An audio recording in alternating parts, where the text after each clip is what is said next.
Hello, and welcome to the Love Your Work Life podcast. I'm your host, Elissa Shuck. Whether you're going for that next promotion, looking for a job, or making a career pivot, I'll teach you how to navigate it all so you can have the career you want.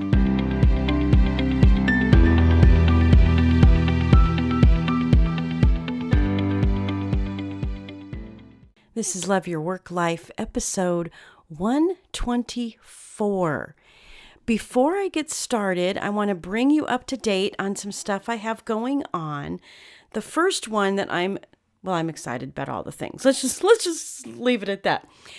I am getting ready to launch a brand new membership called Strategic Leadership Lab.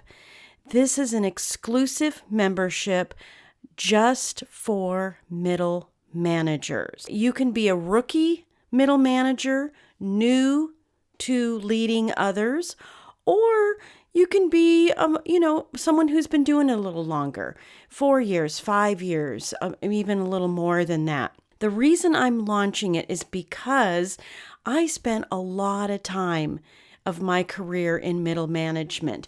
And most of what I learned in developing people, getting the most out of my teams, all of the stuff that just worked day to day, I learned myself by reading books, by doing actual things with my team, creating opportunities for them to grow and excel within the confines of that team ecosystem. I can think of one place I worked where they actually offered formal leadership training. And I am guessing, based on the forums that I hang out in, based on what I'm reading on LinkedIn, is there really isn't anything for middle managers still. And my friends, you are the glue that are holding everything together. You're straddling that craziness between your team and upper level management. Strategic Leadership Lab is going to give you the practical things you can do that work day in and day out. Here are the things that I'm going to do in the membership. We're going to have monthly topics. I'm going to do book reviews because I love reading leadership books. I've been reading them for my entire career. I've never stopped.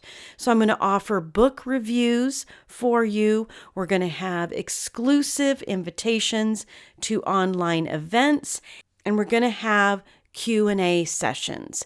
You will be able to submit your leadership questions. You can do it anonymously even if you want to, but I will answer all the questions. I will record, catalog, make it super easy, and all of these elements will be presented in a simple, transformative, easy to implement way.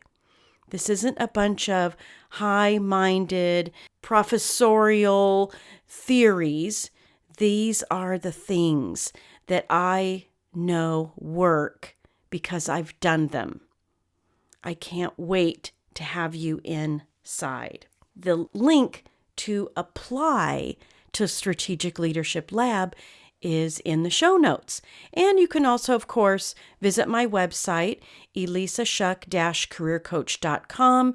There's a link in the top navigation that says for managers only. You can definitely find what you're looking for there in terms of the application to become part of Strategic Leadership Lab. All right. The next thing I'm doing, I've got a busy fall. I'm so excited.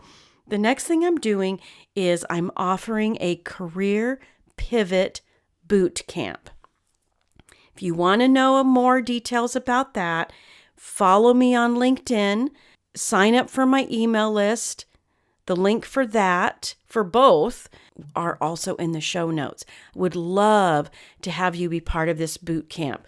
I'm going to teach, offer workbooks, tools, strategies, everything you need to identify and clarify the strengths, skills, transferable skills, all the stuff you already have that will help you make your pivot, as well as mindset things, because you're procrastinating.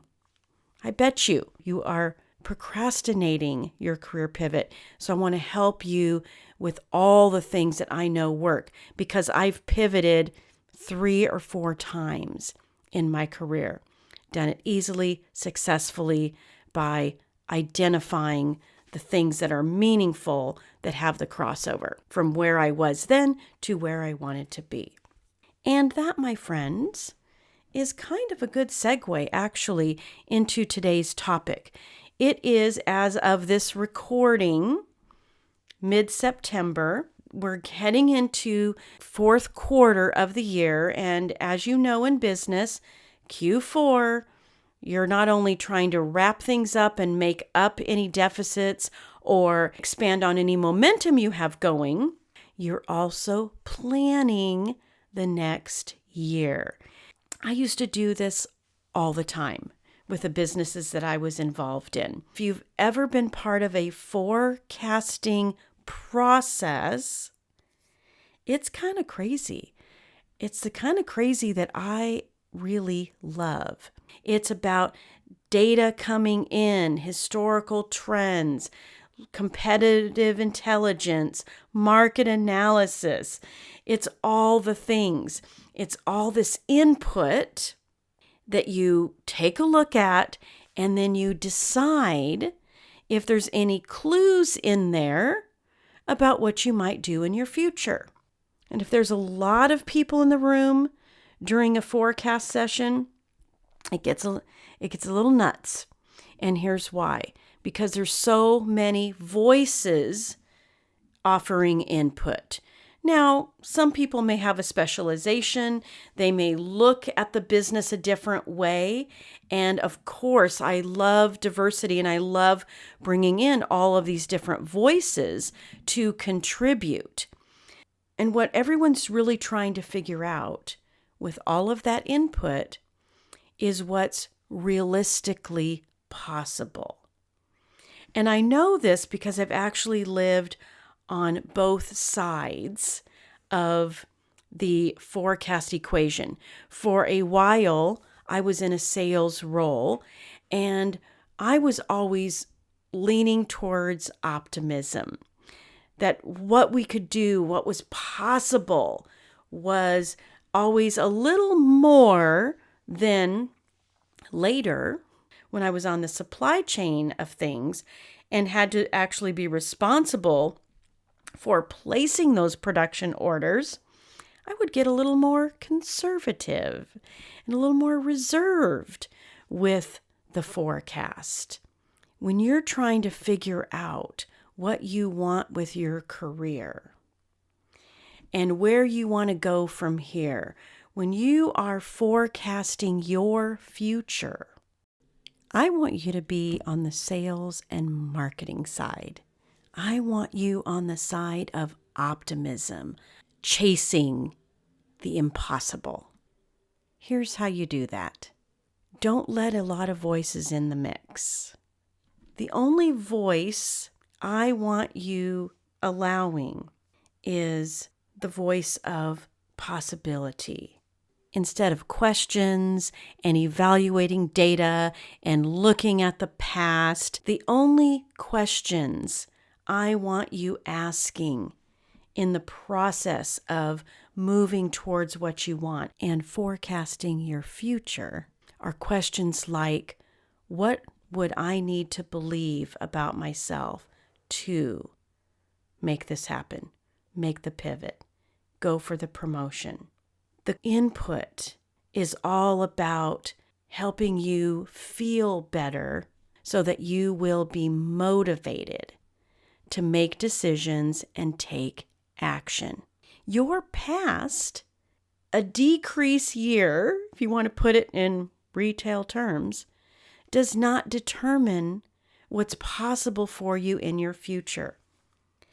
And if you are continually allowing other people in the room to throw out input, or even if it's the internal dialogue going on in your own head, if you're not careful, you'll look at your career forecast the same way business is forecasted, based on the past, considering the competition, and fitting into the market.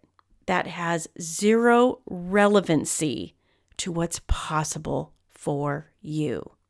The difference is that as a human, you are capable of assigning meaning to anything. What if it doesn't mean anything about you? What if the failure was about them?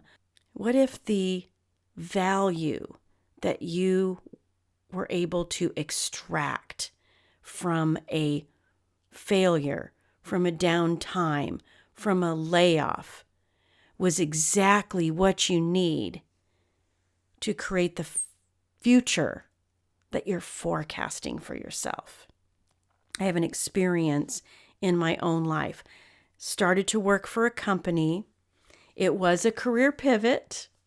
To be fully transparent here, I'm a little bit of a climber. I like increasing responsibility. I like opportunities to do more and more and more and help people grow and help companies explore new things.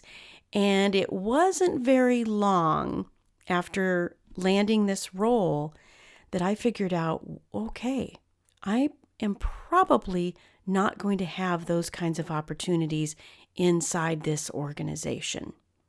When you're interviewing, I love to give interview questions that'll help uncover that kind of thing. But sometimes what it looks like on the outside doesn't actually happen on the inside. And that was the case with this role. Now, let me tell you something. I look at my time there, and I produced some of the best work of my life in that company. But those first few years, I was in a box. But I never stopped thinking. I never stopped believing I could do more, that I had more to offer, that if I was myself and I was just me being me, looking for my spots, focusing on my team and helping my team elevate, that would probably lead to something. And if it didn't lead to a promotion, it would certainly lead to a deeper sense of contribution and satisfaction within myself. Because I have control of that. You have control of that, of how satisfied you feel at work. But here's what happened. One day, I came back from lunch, and the interim CEO called a meeting. And this person told me that they were restructuring. My boss and my boss's boss were both gone. Essentially, I was now reporting to the CEO. My friends, boldness works, because you know what I said to the interim CEO? I told him I wanted that job. The job I thought I would never have and that would never be open to me was suddenly open to me. Everything I knew I was capable of that was just kind of stored in there, I leveraged into boldness and asked for what I wanted. Because I was so close to what I knew I was capable of, because I had forecasted my future many times before, and through that belief, and belief is just thoughts you keep on thinking that what you want is possible, I did not hesitate 1 second to ask for what I wanted. And I got the promotion. This is the power of visualizing a future, of forecasting a future, and picturing it in your mind of what that would look like. This isn't about how. This is about flow. This is about looking for opportunities, and when those doors open, going for it fearlessly. If it happened for me, it can happen for you. So forecast your future. Make it the brightest future you can possibly imagine for yourself. And then go about your work, being you, the best you can possibly be, with your eyes open to what's possible, and you will be amazed at how you actually might beat that forecast and land something you never thought possible. All right, my friends, I'll talk to you again soon. If you like this podcast, I invite you to visit the Love Your Work Life website at elissashuck-careercoach.com. On the site, you'll find all the information you need to work with me one-on-one, as well as get access to my courses, Job Search Field Guide, and The Art of Stellar Interviews. I can't wait to help. I look forward to seeing you there.